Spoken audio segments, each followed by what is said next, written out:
자, 아침마당 목요일 순서 일부 함께 하시겠습니다. 지금 가장 많은 분들이 관심을 갖고 있는 게 이거 협상 어떻게 될 거냐는 겁니다. 가장 핫한 뉴스가 될 것 같은데 먼저 그 말씀부터 시작하시는 게 나을 것 같은데요. 예. 네. 오늘도 올라오면서 아침에 뉴스를 또 업데이트된 게 있나 보니까 트럼프 대통령이 팍스뉴스하고 인터뷰를 했네요. 네. 그래서 더 올려도 좋겠다. 더 올리자라고 제안을 했다고 합니다. 그게 이제 결국은 많은 거를 얘기해 주는 것 같은데 어제까지 상황을 또 놓고 보면 문우신 재무장관이 나와서 안 될 것 같다라고 얘기를 했어요. 네. 선거 이전까지는 그렇죠. 네. 안 될 가능성이 높다라는 음. 그런 얘기를 했죠. 그리고 그럼에도 불구하고 뭐 건설적인 협상은 계속해서 하고 있다라는 정도로 얘기를 했는데 근데 그 사람이 낸시 펠로시하고 직접 얘기를 나누는 사람이기 때문에 그렇죠. 그 그렇죠. 사람 입에서 그런 얘기가 나온다는 건 별로 좋은 사인은 아니잖아요. 그렇죠. 긍정적인 사인은 아니고요. 네. 그래서 이게 어떤 정말 국민들의 입장에서 지원을 기다리는 관점에서 보면 이렇게 좀 거기서 한 걸음 떨어져서 얘기하기가 쉽지 않겠지만 그래도 떨어져서 본다고 하면 민주당 입장에서는요 굉장히 꽃놀이패라고 생각할 것 같아요. 어떤 꽃놀이필까요? 그러니까는 자기들이 양보하지 않아도 되는 그런 상황? 2억 2천에서. 그렇죠. 네. 그렇죠. 2조 2천 2조 달러, 2조 2.2 2천억에서. 트릴리언 달러라고 하는 네. 본인들의 일단 그 포지션은 원래 처음에 얘기했던 게 3조가 넘는 그런 수준에서 1조 달러를 낮췄다라고 얘기를 하는 거고. 네. 그리고 이제 지금의 차이는 그 백악관에서 1.88까지 나왔으니까 네. 대략 한 3천억 불 정도라는 거죠. 음. 그러면 일단 민주당 쪽으로 다시 돌아가서 보면 그 낸시 펠로시 하원 의장은 대통령 선거도 이길 가능성이 높다고 보고 있고 또 상하원 지금 하원은 이미 민주당이 장악을 하고 있고 상원도 네. 바뀔 가능성이 낮지 않다라고 보고 있거든요. 네. 그렇다고 하면 선거 이전까지 안 하더라도 원하는 2.2조 달러 수준의 예산안을 통과시킬 수 있을 거라고 보는 거죠. 이후에 선거 이후에 그 대통령 선거 끝나고. 대통령 선거가 끝나고 근데 나서 그건 이제 전제 조건이 바이든 후보가 당선됐다는 걸 전제로 깔고 펼쳐지는 시나리오가 될 거 아니겠어요. 맞습니다. 네. 그리고 물론 그것만 있는 게 아니라 그 다음으로 또 보면 앞서 지금 말씀드린 것처럼 트럼프 대통령이 가장 간절히 원하는 입장인 거죠. 어찌 됐건 이게 선거 이전에 통과가 되면 현직이 승리자가 되는 거예요. 왜냐하면 그 수혜를 가장 많이 볼 수 있는 그런 입장에 있기 때문에. 네. 그러니 지금도 1.8에서 협상이 이건 저 어려울 것 같다라고 했을 때 더 해보자라고 가장 적극적으로 나오는 상황인 거고. 오히려 민주당이 제시한 2조 2천억보다 더 높은 금액을 제시할 수 있다라는 말까지 나오잖아요. 그 얘기는 제가 이해했던 거는 네. 그러니까 그 전체 규모를 더 높인다라는 것보다는 국민들에 대한 직접 지원, 뭐 스티뮬러스 체크라던가 이런 것들 있잖아요. 거기서의 금액을 더 올리겠다. 민주당보다도 오히려 더 하겠다. 올리겠다. 그래서 나왔던 네. 얘기가 지금 1.8이라고 하는 그게 지난주에 나왔던 얘기인데 거기 들어가 있는 이 스티뮬러스 체크가 1,200불 플러스 1,000불이라고 얘기를 해요. 그러니까 1,200불 플러스 500불이 아니라 500불이 네. 원래 디펜던트 부양가족에 대한 건데 자녀들한테나 부양가족한테 나가는 돈인데. 예. 그래서 그런 차원에서 그런 맥락에서 나온 얘기인 것 같고요. 어쨌거나 그럼 다시 돌아와서 민주당의 입장에서는 선거 결과에 대한 긍정적인 전망도 있고 그것뿐만 아니라 지금 몸이 달고 더 빨리 이걸 하고 싶어하는 쪽이 상대방에 있다 보니까 자기 포지션에서 내려오지 않을 그런 요인이 되는 거, 레버리지가 되는 거로 볼 수 있겠죠. 근데 그것 때문에 낸시 펠로시가 CNN하고 인터뷰할 때도 지금 그 장면들이 상당히 화제가 많이 되고 있는데 CNN에서도 강하게 왜 받아들이지 않느냐라고 그렇죠. 그 질타하는 분위기였기 때문에 맞습니다. 아무리 그렇다고 하더라도 그게 본인한테 상당히 정치적으로 큰 부담을 갖는 승부수인데 계속 고집할까요? 그 말씀이 참 저도 동의하고 공감하고 그와 관련해서 또 이제 CNN 인터뷰를 말씀해 주셨는데요. 네. 그러니까 그 3천억 불의 차이라고 했을 때 저는 정확한 내용들, 아주 디테일한 것들에 대한 자료가 없는 상태에서 누가 옳다 그르다를 그걸 가지고 얘기할 수는 없다고 생각해요. 네. 왜냐하면 공화당 백악관의 입장에서도 1.8이 이게 2.2까지 가는 게 지금 뭐 그들의 말에 따르면 뭐 5천억 불, 그죠? 트릴리언도 안 되는 수준에서 올라온 거라고 하면 네. 그 금액의 차이가 정말 국민들을 위하는 그런 입장에서 맞추지 못할 금액이 아니라고 볼 수도 있는 거고. 네. 또한 반대 입장에서는 민주당에서도 그럼 이렇게 됐을 때 결국은 그 여러 민주당의 어떤 발언권이 있는 의원들이 1.8 트릴리언 그 백악관의 의견에 동조하는 그런 상황이거든요. 그렇다면 또 내려갈 수도 있는 거잖아요. 국민들이 지금 현재 고통받고 있는 것들을 감안하면. 맞아요. 네. 금액도 중요하지만 시기도 중요하거든요. 그렇죠.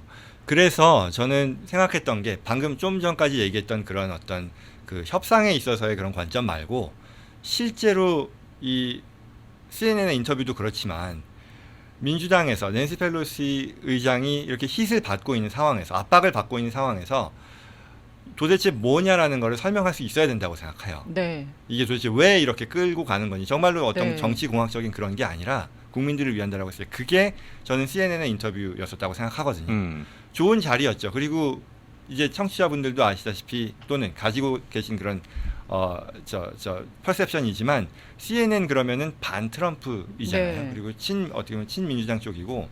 근데 저도 인터뷰를 보면서 굉장히 아주 도발적이고 굉장히 어떤 우호적이지 않은 그런 상황에서 인터뷰였었는데 네. 어떻게 보면 그 펠로시 의장 입장에서는 좋은 기회였을 거라고 보거든요. 입장을 표명하는. 그렇죠. CNN에서는 이렇게 좀 도발적인 질문을 하면서 멍석을 깔아준 걸 수도 있다고요. 그래서 저도 어떤 얘기를 할까 봤을 때 좀 성에 차는 그런 설명은 못했어요. 굉장히 감정적인 반응이었었고 이게 그때 당시에 그 커멘트가 그 울프 블리처라고 하는 분이 굉장히 유명한 분이죠. 저 TV 간판이죠, 화면 보면은 간판. 아마 네. 모르는 분이 없을 네. 만큼 네. 베테랑 앵커인데 보면 누구였죠? 앤드류 양이라고 네. 하는 민주당의 대선 경선 때도 나와서 그 기본소득 모든 국민들에게 기본소득을 제공 이런 좀 진보적인 아이디어를 제안했던 그런 후보도 본인은 그 백악관의 1.8 그 트릴리언 제안에 동의한다라고 했고 또 샌프란시스코에 또 굉장히 유명한 그런 그 하원 의원인데 이쪽에서도 완벽한 거를 기다리는 것보다 완벽하지 네. 않더라도 지금 시기에 문제가 있기 때문에 그걸 빨리 하는 게 그 이상으로 중요하기 때문에 이거 하는 게 좋겠다라고 얘기를 하는 압박을 받는 상황에서 도대체 뭐냐라고 물어봤는데 거기서 답을 잘 못했던 거죠. 근데 그래서 지금 말씀 중에 죄송합니다만 민주당 내에서도 민주당 하원 내에서도 의원들이 낸시 펠로시한테 그냥 받아들이자라는 목소리가 높아지고 있다는 건 그분들이 본인들 지역구에서 그런 부담이라든가 그런 재촉을 많이 받는다는 반증이잖아요.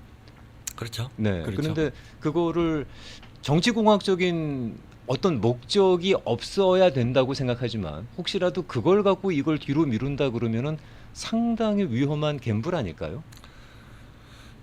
그거는 저는 꼭 그렇지만은 않을 수도 있겠다. 왜냐하면 전체 그리고 이게 금액의 차이가 나는 데 있어서 국민들에 대한 직접 지원도 있고 또 여러 주들 이게 가장 큰 차이를 나타내고 있는 것들이 뭐 스테이트 앤 로컬 정부에 대한 지원이라고 하고 또 뭐 항공사 지원이라든가 이런저런 것들이 있는데 네.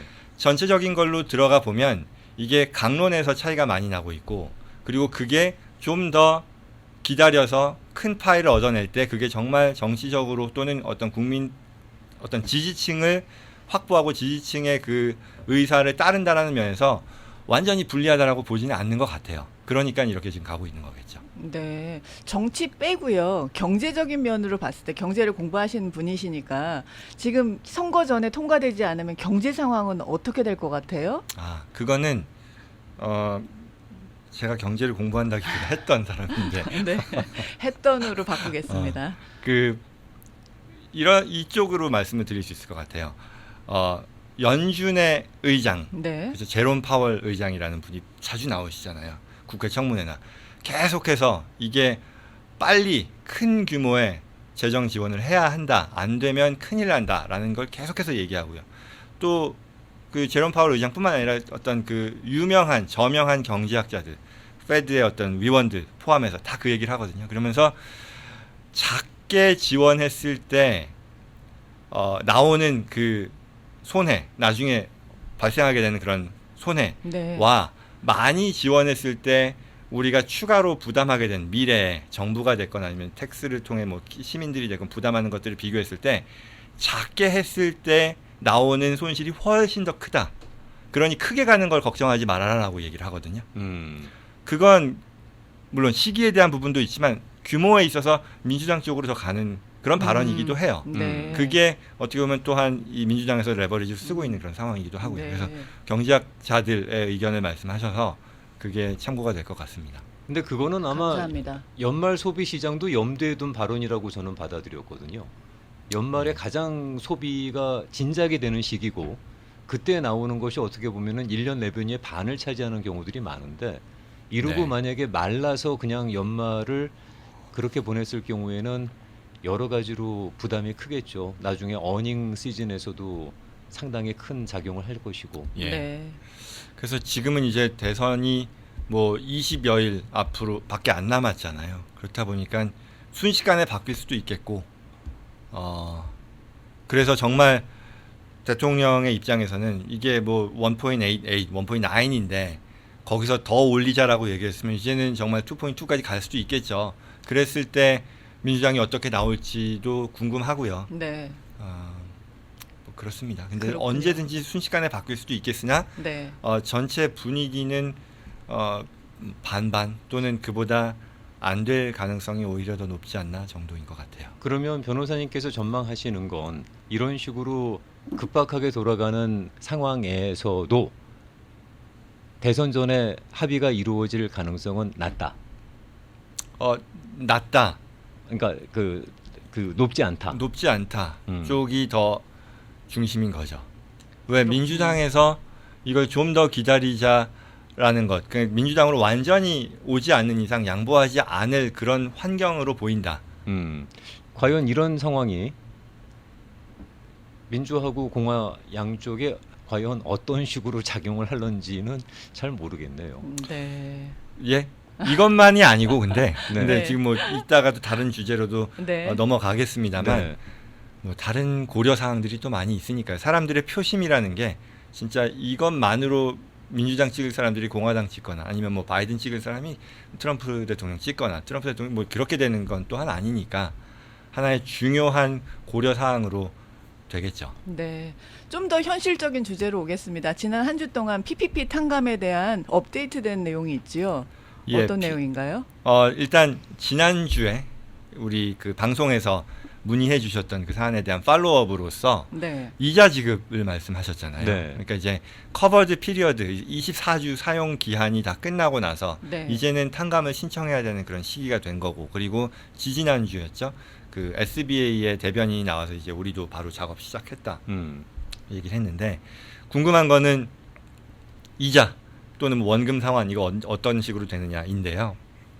룰은 커버드 피리어드가 지나고 나면 24주가 지나고 나면 그로부터 10개월 이내에 탕감을 신청을 하게 되는 거예요. 그러면 그 탕감을 신청해서 검토 과정이 시작이 되고 최종적으로 결과가 나오겠죠. 그래서 결과가 나왔는데 예를 들어 내가 10만 불 PPP 론을 받은 사람이에요. 사업주이고 24주 지나고 나서 신청을 했죠. 10만 불 다 탕감을 신청을 했는데 탕감을 다 받아요. 다 받았다라고 하면 걱정할 거 하나도 없는 겁니다. 이자 문제에 대해서. 이자 문제 전혀 없어요. 그렇죠. 전혀 없는 거고요. 만약에 내가 어떻게 해가지고 7만 불을 탕감을 받았다.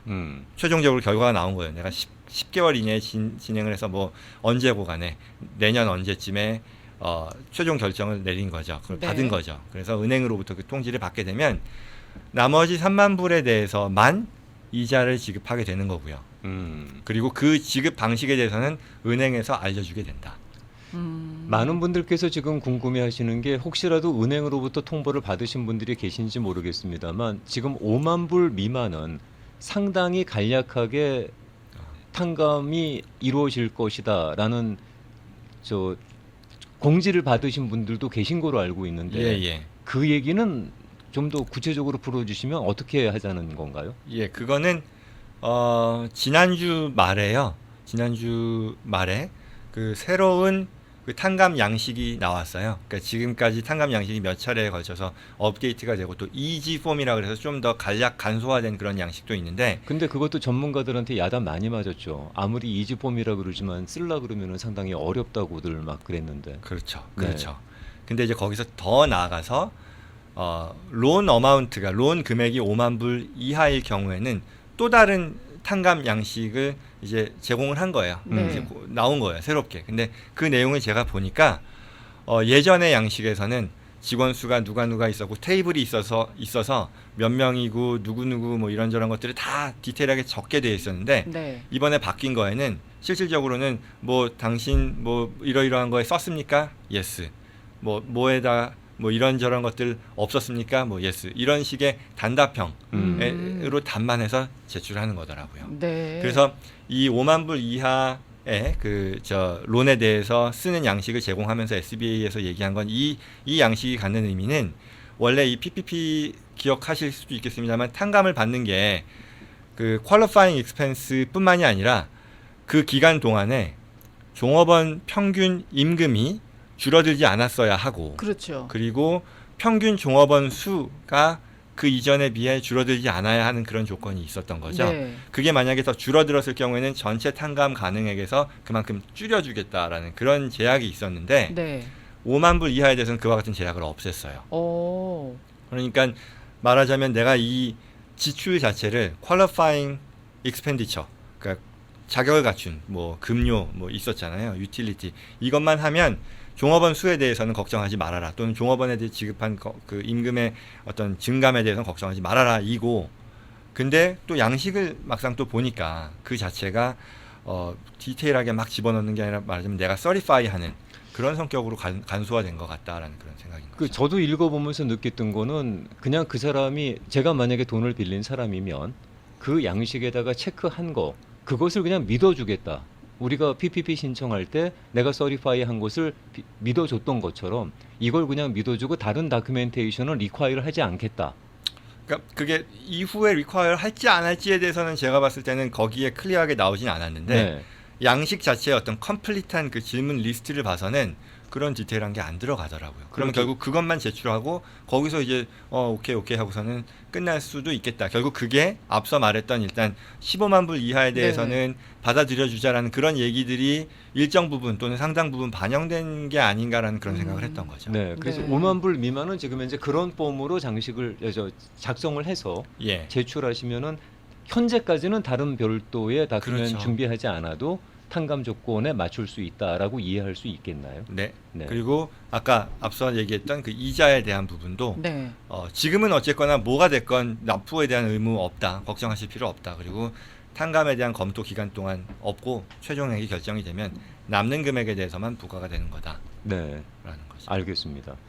오늘 그 증여와 관련된 얘기를 지난번에 말씀을 2부에 하셨을 때 예. 많은 분들이 얘기 좀 더 해달라고 하시는 바람에 그 내용을 준비를 하셨는데 네.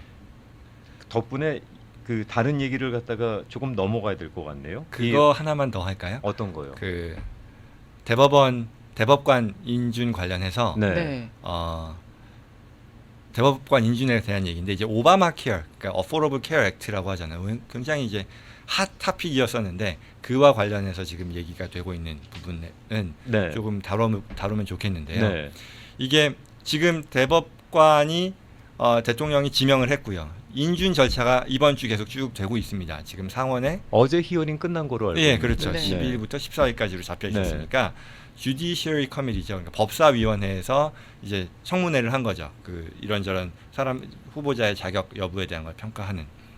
근데 그건 이제 당연히 지켜야 되는 그런 프로토콜이고 절차이니까 하지만 실질적으로 민주당에서는 이걸 막을 수 있는 그 법적인 근거, 권한이 없다라는 거를 알고 있어요. 그래서 전략을 이제 바꿔서 이 히어링 과정, 전체 인준 과정 속에서 어떤 대통령 선거라던가 이제 11월 초에 하는 그 상하원에 있어서 선거에 있어서 주된 아젠다를 확보하고 지지층을 결집하는 걸로 활용하려는 것 같다라는 그런 얘기가 나왔어요. 그게 뭐냐면 오바마 케어, 어포러블 케어 액트인데요. 이게 워낙에 그동안 말이 많았었죠. 실제 오바마 대통령이 전 국민의 의료보험 가입 이라는 거를 달성할 목표로 이제 2010년도에 이 오바마 케어라는 게 나왔었고, 그렇죠. 그리고 나서 그때 당시에 굉장히 큰 반향이었던 게 어느 대통령도 어느 정부에서도 하지 못했던 그 결과물을 어쨌거나 냈었던 건데, 그 전까지만 해도 대략 전 국민의 한 15% 이상, 거의 한 5천만 명 정도가 보험이 없는 상태였었던 거죠. 근데 그거를 이제 모두가 가입시키게 하는 대신에, 그러면서 이제 뭐 메디케어, 어떤 고령층에 대한 메디케어를 확대하고, 저소득층에 대한 뭐 메디케이드라든가 이런 걸 확대하고, 그리고 또 여기에 필요한 재정들을 정부도 또 쓰면서 동시에 기타 다른 국민들로 하여금 그 보험료 인상이라든가 이런 데에서 부담하게 함으로써 이걸 달성하는, 이게 전체적인 큰 그림이었었던 거죠. 그래서 네. 많은 사람들이 뭐 혜택을 보기도 했고, 뭐 교민들 중에서도 이로부터 좀 실제 의료 보험료에 대한 그 보조금 조로 텍스 크레딧을 받기도 하고 했었던 거고요. 네. 근데 공화당 차원에서는 이걸 굉장히 또 리필하고 바꾸려는 그런 노력을 계속해서 해왔었거든요. 그렇죠. 그러다가 이제 최근 들어서 2018년도 말에 그와 같은 노력의 일환으로서 이 위헌 소송을 냈어요. 대법원 심리. 그렇죠. 그게 네. 위헌 소송을 냈는데 1심에서 위헌 판결을 받았고, 그리고 2심 콜 오브 어필에서도 위헌 판결을 받았어요. 그리고 이제 최종적으로 대법원의 판결을 앞두고 있는 거죠. 그렇죠. 심리를 하는 게 11월 10일부터 열린다라는 거예요. 근데 그거는 2012년에도 그 작업을 하다가 이제 결국은 여기까지 온 거네요. 굉장히 많습니다. 네. 저도 이렇게 보면서 그 히스토리를 보니까 이런 게 참 많았었구나 싶은데, 네, 그거 보고 나서 2012년에 있었던 얘기가 아직 안 끝났었던 거예요. 저도 그거 보고 알았어요. 네. 그래서 지금 이게 시작이 되는데, 지금 현재 대법관으로 인준 절차를 밟고 있는 이 대법관 후보자가 이 어포러블 케어 액트, 오바마 케어를 안 좋아하는 그런 사람으로 알려져 있고, 그래서 이제 민주당 차원에서는 말하자면 이거죠. 대법원 이 구성이 이렇게 확보가 되면 우리가 이 오바마 케어를 더 이상 못 볼 수도 있다라는 식으로 가는 건데, 실제 이 여론을 놓고 보면 가장 최근에 했던 전국 단위의 여론조사로 알려진 게 갤럽이 2019년도에 했었던, 19년 말에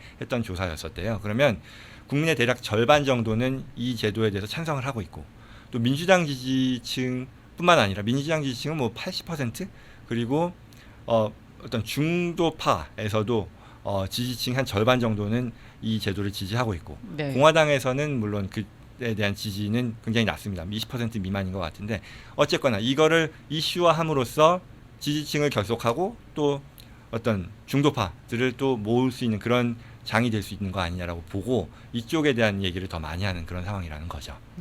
근데 지금 민주당 쪽에서는 만약에 이번에 배롯이 되더라도 뭐 되겠지만, 그렇더라도 나중에 대법원 법관 판사 수를 갖다 증원하겠다는 거 아니에요? 그 얘기는 지금 어떻게 보면 이건 또 좀 네. 높은 수준의 얘기로 그렇게 돼버리는 건데요. 해서라도 결국은 예. 판을 다시 한번 없겠다라는 그런 전략을 갖고 있는 거로 알고 있는데, 네네. 네, 이게 그 얘기는 사실 공식적으로는 안 하죠. 뭐 물어봐도 그 부통령 후보 대답 안 때도 하고 그렇고 있어요. 뭐 네. 늘릴 생각 있냐 했을 때 뭐 말 돌리고 뭐 하고 있는 건데, 네. 그것도 뭐 전략적으로 얘기 안 하는 거겠죠. 알겠습니다. 뭐 더 이상 얘기 들어가게 되면 여기선 정치 얘기가 되니까, 저희가 정치 얘기하려고 변호사님하고 귀한 시간 함께하는 건 아니니까 요쯤에서 마무리하도록 하겠습니다. 아무튼 뭐 빨리 합의가 됐으면 좋겠는데 그게 이렇게 자꾸 여러 가지 문제로 대선 전에 쉽지 않을 것 같다라는 얘기가 나오는 게 조금 그렇긴 합니다. 네. 전하는 말씀 듣고 돌아와서 말씀 계속 이어가도록 하겠습니다. 변호사님한테 뭐 여쭤보게 되면은 답을 받을 수 있을 거라는 기대 때문에 그런지 저희가 말씀을 나누다 보면 자꾸 이렇게 한 발짝 더 여쭤보게 되고 한 발짝 더 여쭤보게 되고 이러는데, 항상 시간이 좀 모자라죠. 그래서 늘 네. 마지막엔 급해요. 네. 그래도 준비하신 내용이 있고 여러분들 궁금해하시는 내용이 있어서 지난번 2부 시간을 이어서 또 준비하신 내용 들어보겠습니다. 증여세와 관련된 얘기입니다. 예. 네. 지난주에도 제가 이제 딱 시작했을 때 관심이 굉장히 많다는 걸 느껴서 네. 시간이 부족해서 아쉽다 싶었는데요. 결국은 한국과 미국에 걸쳐서 자산이 있건 아니면 경제 활동을 하거나 아니면 가족 구성원들이 이렇게 흩어져 있는 그런 상황이 가장 전형적인 상황이죠. 그리고 흔하잖아요. 그렇게 네. 언커먼한 게 아닌데, 그 경우에 증여 상속을 어떤 식으로 하느냐에 대한 거죠. 결론은 요지는 이게 양국의 제도, 독립적인 제도가 있으니 그걸 충분히 이해해서 가장 유리한 쪽으로 가야 된다. 아무것도 모른 채로 그냥 했다가는 뭐 잘해서 운 좋게 좋은 결과가 나올 수는 있지만 최악의 경우가 갈 수도 있는 거니까 우리는 알아야 된다라는 그런 거겠죠. 네. 그래서 이제 설명을 드렸었던 게 뭐 미국의 제도를 일단 말씀을 드렸던 건 미국은 기본적으로 이 거주자, 그러니까 증여자, 주는 사람인 거죠. 주는 사람을 기준으로 판단을 내린다. 그게 첫 번째고, 그래서 주는 사람이 만약 미국 세법상 거주자라고 하면 증여 대상 자산이 어디에 있건 간에 상관없이 미국 정부는 그 사람이 행하는 증여에 대해서 과세 권한을 갖게 되고 과세를 한다라는 얘기였었죠. 여기서 질문 하나만, 헷갈려 하실 경우가 있을 것 같아서 질문 하나만 분명히 하고 넘어갈 거는, 증여세는 살아있을 때 전달을 하는 게 증여라고 하잖아요. 그러니까 주는 사람이 세금을 낼 수가 있겠지만 상속 같은 경우에는 익제임션, 소위 그 면제 액도가 넘어간 경우에 발생하는 세금에 대해서 상속세도 내는 사람, 주는 사람이 낸다 그러면 상속은 이미 그 사람은 사망했을 텐데 그 세금은 누가 부담하게 되나요? 상속 대상 자산에서 빼고 가져가게 되는 거겠죠. 그렇게 그러면 되면. 이제 받는 사람이 그때는 그 빼고 그렇죠. 가져가면서 상속세금이 발생을 할 텐데. 그렇죠. 네, 그거는 그러면 그분은 돌아가셨으니까 받는 사람이 지불을 하게 되는 건가요? 그거는 좀 기술적인 건데 돌아가시고 나면 네. 그 해에 돌아가신 해에 네. 상속 재산이 어떻게 되고 그거에 대해서 세금이 어떻게 된다라는 걸 뭐 폼 706이라고 해서요. 그래서 신고를 통해서 하게 되죠. 그럼 이제 지급을 하는데 그거는 뭐 아주 전문적으로 가면 그 유산 대상 자산을 관리하는 사람은 이제 엑시큐터라고 부르거든요. 프로베이션 거친다는 얘기군요. 뭐 프로베이션도 관할하죠. 그 사람이. 그 사람이 이제 상속 신고를 하고 만약에 그때까지 뭐 다 끝났다라고 하면 뭐 자식들이 이제 그걸 진행하게 되는 거고요. 그건 뭐 예. 알겠습니다. 그래서 거주자, 근데 좋은 말씀을 해주신 게 제가 지금 증여세를 얘기했지만 네. 논의를 좀 단순화시키기 위해서 증여세라고 표현을 한 거고요. 증여나 상속이나 똑같습니다. 그래서 거주자의 경우에는 자산의 위치와 상관없이 미국 정부는 그 사람이 행하는 증여 플러스 상속에 대해서 과세 권한이 갖는다라는 거고, 네. 여기서 이제 평생 면제 금액, 평생 증여 플러스 상속세 면제 금액이라고 하는 것이 있다라고 말씀을 드렸어요. 그게 네. 대략 지금은 개인당, 증여자 개인당 11.5 밀리언이니까 금액이 굉장히 큰 거죠. 그리고 가족을 놓고 보면 엄마, 아빠, 제너레이션 투 제너레이션으로 보면 그 한 세대에서 2천만 불이 넘으니까 2,300만 불이 되는 거니까요. 굉장히 크죠. 그래서 적용이 안 되는 경우들이 많겠으나 이 라이프타임 익셈션이라고 하는 금액 자체가 영원히 주어지는 건 아니고 불과 10년 전만 해도 그 금액이 100만 불, 200만 불이었었어요. 그보다 그렇죠. 더 했을 때는 그렇죠. 60만 불이었었어요. 그렇죠. 그래서 이게 일시적으로 올라가고 다시 내려갈 가능성이라는 것은 언제든지 있기 때문에 그거를 감안해야 된다라는 말씀을 드렸고요. 그러면서 이제 뭐 비거주자 이런 이 룰을 설명을 네. 드렸는데, 그래서 이제 그러면 어떤 상황들이 있느냐라고 하면 미국 법은 미국 법대로 이렇게 여러 시뮬레이션이 있는 거죠. 주는 사람이 거주자냐, 자산이 어디 있느냐, 뭐 이런저런 것들을 따지고. 한국도 거의 비슷해요. 대신에 차이는 받는 사람 기준으로 따진다라는 차이가 있어요. 수증자, 받는 이 사람들이 베네피셔리가 네. 되는 거죠. 그러니 여기서의 컨비네이션이 얼마나 많이 나오겠냐라는 거였었고, 그래서 다시 말씀드리지만 가장 나쁜 상황으로 뒷걸음지다가 밟는 그런 상황이 돼서는 안 되겠다였었던 거죠. 그러면서 이제 사례가 뭐가 있을까요? 뭐 이제 말씀해 네. 주셨는데요. 사례 제가 지금 좀 너무 복잡하지 않은 걸로, 그렇지만 또 전형적인 걸로 좀 말씀을 드리면 네. 사례 좋아합니다, 저희. 네. 예를 들어서 홍길동 씨가 한국에 거주하는데 나중에 영주권 받고 뭐가 됐건 미국에 와가지고 자리를 잡았어요. 전 가족이 와가지고 했다는 거죠. 충분히 많이 네. 있잖아요. 그럼요. 저도 그렇죠. 네. 많이들 그럴 텐데 네. 자산은 한국에 있을 수 있잖아요. 네. 그래서 1세대 부모님 홍길동 씨가 나 한국에 아파트 있는데 아파트 뭐 값도 많이 올랐는데 이거 지금 팔자니 뭐 양도세나 이런 거 싫고 어차피 어떻게 될지 모르는 거고 이거 그대로 아파트 뭐 부동산 시장 한국 특히 뭐 좋은 그런 게 유지될 거라고 보는데 나 이거 애들한테 증여해야지라고 생각할 수 있잖아요. 근데 증여하면 어떻게 되느냐? 홍길동 씨는 이미 여기 와서 살고 있어요. 그럼 한국, 미국을 따져보죠. 네. 미국의 입장을 먼저 보면 홍길동 씨 미국 사람이잖아요. 네. 미국에 와서 이제 자리 잡고 사니까. 네. 증여자 기준으로 본다고 했는데 증여자가 미국 세법상 거주자가 되면 증여 대상 자산이 어디 있건 간에 상관없이 미국 사람으로서 IRS는 과세를 할 수 있는 권한이 생긴다고 했죠. 그렇죠. 그러면 이 증여는 미국에서 과세되는 거예요. 물론 지금의 상황에서는 이게 뭐 11.5 밀리언을 써서 네. 최종적으로 부담하는 세금은 없을 수도 있죠. 네. 그러나 그거는 비과세 거래라는 뜻은 아니고요. 과세 거래인 거죠. 그런데 내가 가지고 있는 평생 동안에 안 내도 되는 그걸 써먹음으로써 결과적으로 안 냈을 뿐이죠. 그거 이미 다 썼다거나 아니면 그 금액이 낮아진다거나 하면 과세되는 거예요. 그렇죠. 한국은요. 받는 사람, 베네피셔리 기준으로 따지는데 받는 사람도 자녀들이 뭐 여기서 자리 잡고 있고 이제 뭐 다 여기서 생활인으로 사니까 비거주자일 것 같긴 해요. 그렇지만 비거주자의 경우에 받는 사람이 비거주자일 때에는 증여 대상 자산이 어디에 위치하느냐에 따라서 증여 자산이 한국에 있다고 하면 한국 정부는 과세 권한을 갖는다고 하거든요. 뭐 어렵게 말씀은 안 드리려고 했는데 결론은 뭐냐면 한국에서도 과세된다는 뜻이에요. 네. 그러니 홍길동 씨가 여기 와서 나 한국에 있는 자산을 그대로 미국에 있는 자녀에게 증여한다고 하면 과세되는 거예요, 한국에서. 네. 그러니까 그렇게 되면은 이중으로 세금을 내야 되는 사례가 발생할 수 있는 거잖아요. 예, 그럴 수도 있고요. 네. 그럴 수도 있고, 근데 여기서 만약에 이걸 증여세 면에서만 본다면 이 자산을 팔아서 미국으로 가지고 왔다면 또는 그렇죠, 가지고 왔다면이 되겠죠. 다른 얘기는 조금 수준이 높아져서 네. 괜히 복잡해질 것 같고, 그랬다면 비과세로 할 수 있는 거거든요. 적어도 증여 상속세 플래닝 면에 있어서는. 그러면 이제 적어도 그걸 고려해야겠죠. 나머지 것들 뭐 예컨대 이걸 지금 매각을 했을 때 그게 정말 우리 가정 경제에 바람직한 의사결정이냐라는 걸 당연히 평가는 하겠으나 그걸 평가하는 데 있어서 이것도 굉장히 중요한 항목으로서 고려할 수 있다는 거죠. 미국으로 가져왔을 때 장점이라고 하는 면에서 고려해야 된다는 거죠. 네. 혹시 한 1분 정도 제가 잘 몰라서 여쭤보는 아주 무식한 질문입니다.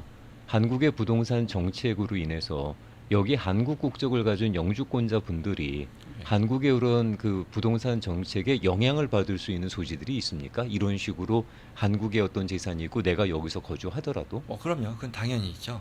그건 왜냐하면 이 어떤 법에 좀 거창하게 얘기하면 법의 관할권이라고 하는 것은 그 내가 그 나라의 사람이냐를 가지고 따지기도 하고요. 이거는 퍼스널 주리스딕션이라고 하죠. 네. 그게 있고 또 하나는 대상이 되는 자산이 어디에 있느냐를 가지고도 관할권을 따져요. 그러니까 이게 subject matter 뭐 주리스딕션이라고 하는데 네. 예를 들어 내가 미국 영주권자예요. 근데 여기서 대마초를 피웠어요. 그러면 여기서는 뭐 합법이니까 문제가 없다고 하지만 한국 가면 문제가 돼요. 왜냐하면 발생한 장소는 여기지만 난 한국 사람이니까 한국 정부는 여전히 관할권을 갖고 있는 그런 컨셉인데 부동산으로도 보면 결국은 부동산이 한국에 있잖아요.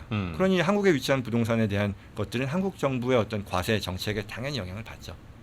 그 점은 변호사 되시는 그 전문가분들하고 좀 네. 그런 쪽에 관심이 계시다 그러면 상의를 좀 나눠보셔야 될 것 같습니다. 네. 네. 목요일 일부 시간은 아는 만큼 누린다로 함께하는 시간입니다. 존청 변호사님께서 회계사시면서 또 변호사로 활동하시기 때문에 정보를 드릴 수가 있는데요. 다음 주 목요일 일부 시간도 많이 기대해 주시기 바랍니다. 요 얘기 지금 못 끝난 것 같으니까 다음 주에 조금 더 이어서 하죠. 네, 알겠습니다. 궁금하신 점들이 그 저희가 질문을 못 받아서 소화를 못 하고 있는데. 네. 그리고 이것도 제가 좀 가지런하게 정리를 해서 올려야겠다 싶어서요. 조만간 이제 이번 주 중에 영상으로 하나 올리려고 합니다. 그래 주세요. 네. 지금도 가지런하게 말씀해 주겠습니다. 자, 오늘 미국 변호사 존청 변호사님과 함께했습니다. 다음 주에 뵙고 인사드릴게요. 네, 고맙습니다. 감사합니다. 감사합니다.